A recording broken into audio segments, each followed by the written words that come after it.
Hello ছাত্ৰ-ছাত্ৰী সকল মই পৰমেশ্বৰ আজি আপোনালোক সকলোকে মিলিছাৰ ইউটিউব চেনেললৈ ওয়েলকাম জনাইছো আজি মই হিকাম ক্লাস 10 ৰ ৰিভিজন 6 ৰ কোৱেশ্চন নম্বৰ 22 ৰ পৰা তো প্ৰথম কোৱেশ্চন নম্বৰ 22 ত আছে 60 cm into 40 cm into 20 cm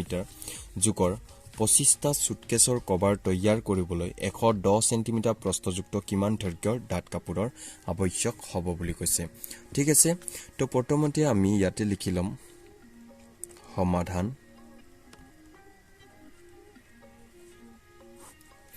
কি কৈছিলে 60 cm into 40 cm into 20 cm জুকৰ 25টা সুটকেছ হয় নহয় প্ৰথমতে আমি ইয়াৰ পৰাই কৰিলম ইয়াতে কিমান দিয়া আছে 60 cm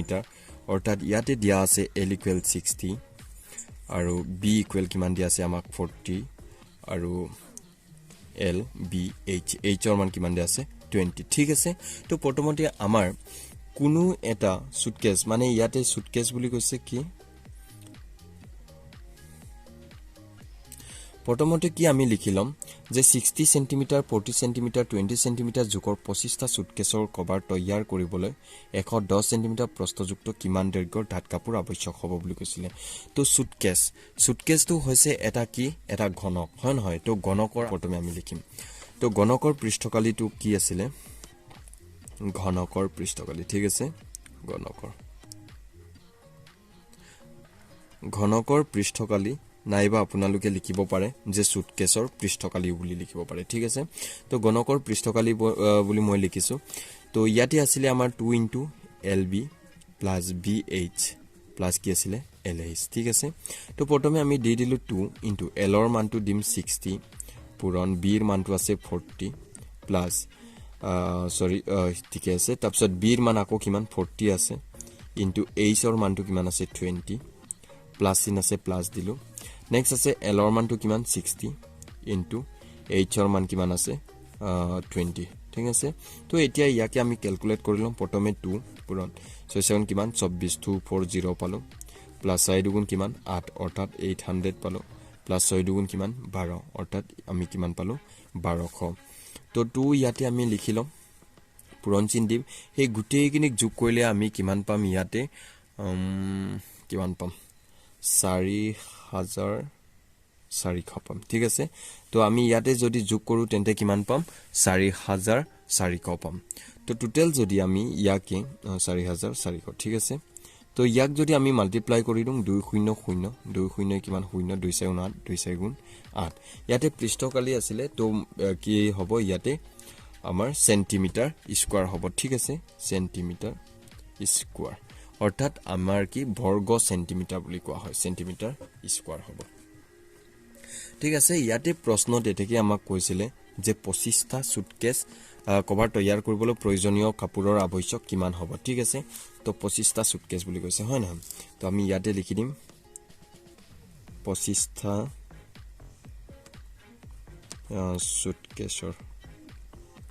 সুটকেছৰ কভাৰ তৈয়াৰ কৰিবলৈ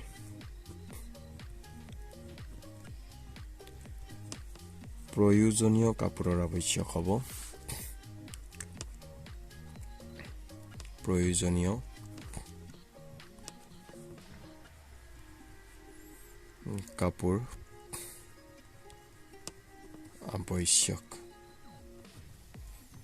প্ৰয়োজনীয় কাপোৰ আৱশ্যক ইকুৱেল কিমান হ'ব 8800 আমি পাইছিলো ঠিক আছে 8000 কিমান পাইছিলো 800 পাইছো তাৰ মানে কিমানত এটা কভাৰত এটা সুটকেছৰ কভাৰত তেন্তে 25টা সুটকেছৰ কভাৰ বুলি কৈছিলে তেন্তে আমি কি কৰি দিম 25 টো পূৰণ কৰি দিম তেন্তে 25 আৰু 8800 টোক যদি আমি পূৰণ কৰি দিম তেন্তে কিমান পাম আমি 2,20,000 ঠিক আছে ইমানটো আমি পাই যাম ইয়াতে কিমান হ'ব বৰ্গ সেন্টিমিটাৰ ঠিক আছে এটা ইয়াৰ পৰা আৰু এডখৰ আহি গল তাৰ মানে ইয়াতে আমাক প্ৰশ্নত কৈছিলে 25টা সুটকেছৰ কভাৰ তৈয়াৰ কৰিবলৈ কিমান লাগিব বুলি কৈছে এইটো আমি পালো 2,20,000 ঠিক আছে এটা ইয়াতে আকৌ কৈছে 110 সেন্টিমিটাৰ প্ৰস্থযুক্ত কিমান দৈৰ্ঘ্যৰ ধাত কাপোৰৰ আৱশ্যক হ'ব 110 সেন্টিমিটাৰ বুলি কৈছে 110 সেন্টিমিটাৰ তেন্তে আমি ইয়াতে কি কৰি দিম হৰণ কৰি দিম ঠিক আছে তো হৰণ কৰি দিলে হৈ যাব 110 সেন্টিমিটাৰ প্ৰস্থযুক্ত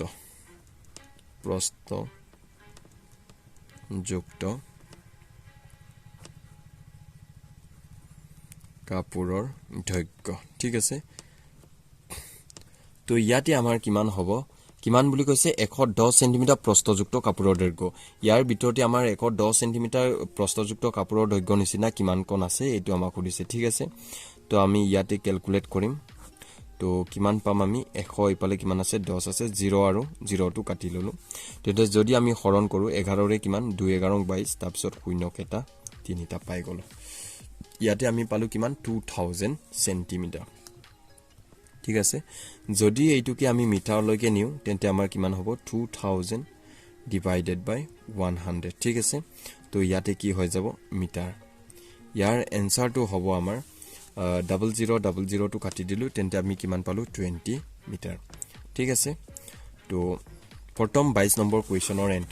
এনসাৰটো হৈছে ইমানলৈকে তো যদি ভিডিওটো ভাল পাইছে তেন্তে লাইক কমেন্ট কৰিব আৰু চেনেলটো সাবস্ক্ৰাইব কৰিবলৈ নাপাহৰিব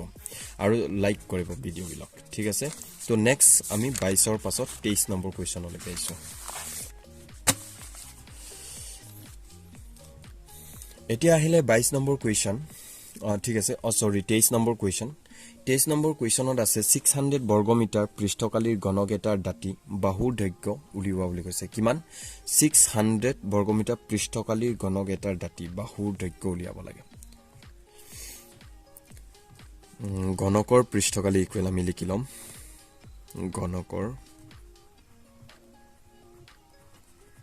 পৃষ্ঠকালী এটা ঘনকৰ পৃষ্ঠকালী কি আছিল আমাৰ ঘনকৰ পৃষ্ঠকালী 6l স্কয়াৰ ঠিক আছে এটা ঘনকৰ পৃষ্ঠকালী হৈছে 6x স্কয়াৰ যদি আয়তীয় ঘনক হয় তেন্তে অলপ বেলেগ হয় ঠিক আছে তো ইয়াতে আমি l মানে কি বাহু বুলি লিখিলো l মানে কি হয় বাহু হয় ঠিক আছে এটা 6l স্কয়াৰ বুলি কৈছে তো 6 টো দিলু l স্কয়াৰ দিলু ইয়াৰ মানটো আমাক কিমান দিয়া আছে 600 এটো চাই লব আপোনালোকে 600 বৰ্গমিটাৰ দিয়া আছে 600 কি বৰ্গমিটাৰ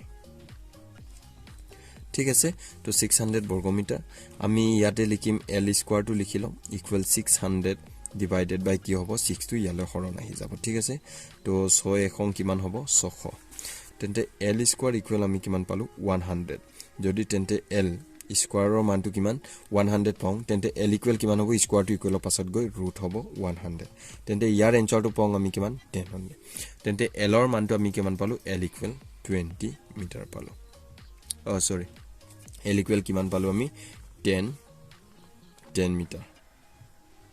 মিটাৰ পালো ঠিক আছে তো এনসাৰটো হৈছে 10 মিটাৰ অৰ্থাৎ l ৰ মানটো দাঁতিৰ দৈৰ্ঘ্যৰ মানটো হৈছে 10 মিটাৰ ঠিক আছে 10 ওকে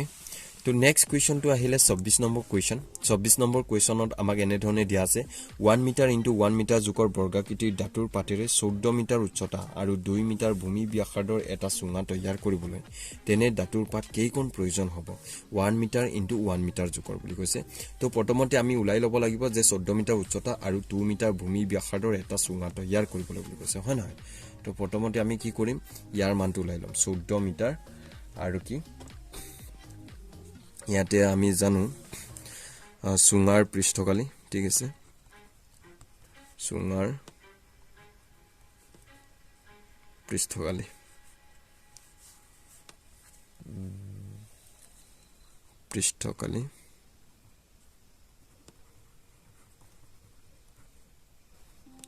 চুঙাৰ পৃষ্ঠকালী ইকুৱেল আমি জানো 2 পাই r and r প্লাস কি হয় h ঠিক আছে তো আমি চুঙাৰ পৃষ্ঠকালী কি পালো 2 পাই r আৰু r প্লাস h পালো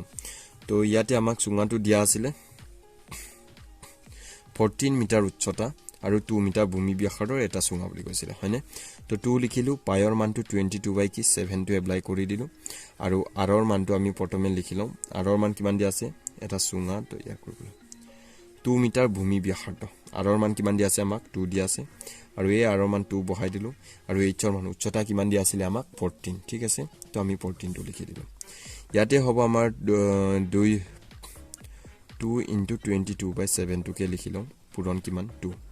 এটা পূৰণ 14 আৰু 2 কিমান হ'ব 16 ঠিক আছে 2 আৰু 14 যদি যোগ কৰো তেন্তে কিমান পালো 16 পালো এতিয়া আমি ইয়াতে লিখি দিম 2 into 2 22 আৰু 2 আৰু 16 গুটেইখিনিক যদি আমি ইয়াতে পূৰণ কৰি দিম তেন্তে এনসাৰ আমি কিমান পাম 2 দুগুণ 4 4 দুগুণ 8 এফালে 88 পাম ঠিক আছে 88 এইটো 2 22 আৰু 2 যদি পূৰণ কৰো তেন্তে 88 পালো পূৰণ কিমান আছে 16 ডিভাইডেড বাই কিমান আছে 7 যদি আমি ইয়াতে 7 লিখি দিলো 88 into 16 কিমান হ'ব আমি পূৰণ কৰিছো 88 into কিমান 16 6 গুণ 48 ৰ 8 4 খুলিলে 6 গুণ 48 48 4 কিমান 52 এফালে কিমান 88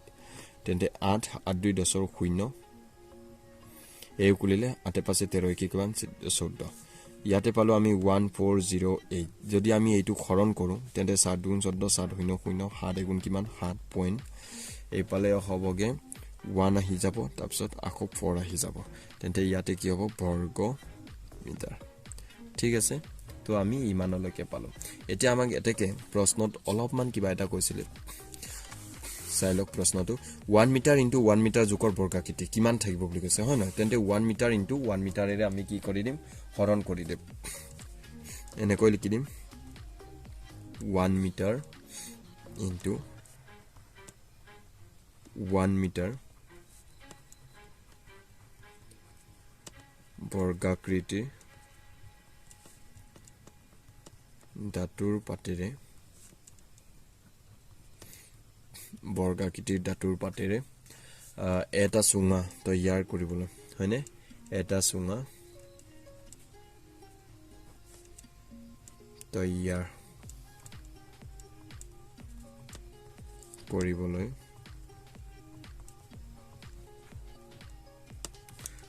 ধাতুৰ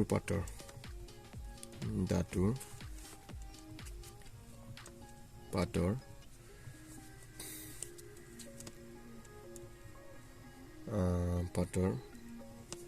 প্ৰয়োজন হ'ব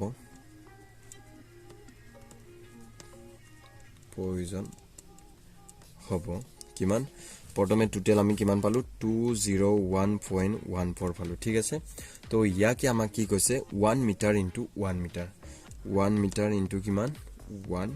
মিটাৰ তো ইকুৱেল টু যদি আমি কৰি দিও তেন্তে 201.14 তেন্তে 1 1 যা কিমান 1 এক গুণে কিমান 1 মিটাৰ পালো তেন্তে ইয়াতে মিটাৰ আৰু মিটাৰ স্কয়াৰ হয় ঠিক আছে তো ইয়াৰ পৰা যদি আমি ইয়াকে কৰি দিও তেন্তে 1 ৰ পৰা যদি এনসাৰ কৰিম তেন্তে কিমান হ'ব 201.14 মিটাৰ স্কয়াৰ ঠিক আছে সো আজিৰ ভিডিওটি ইমানে যদি ভিডিওটো ভাল পাইছে তেন্তে লাইক কমেন্ট কৰিব আৰু চেনেলটো সাবস্ক্ৰাইব কৰিবলৈ নাপাহৰিব যাতে এনে ধৰণৰ ভিডিও পাছলৈ পাই থাকে সো আজিলৈ ইমানে বাই বাই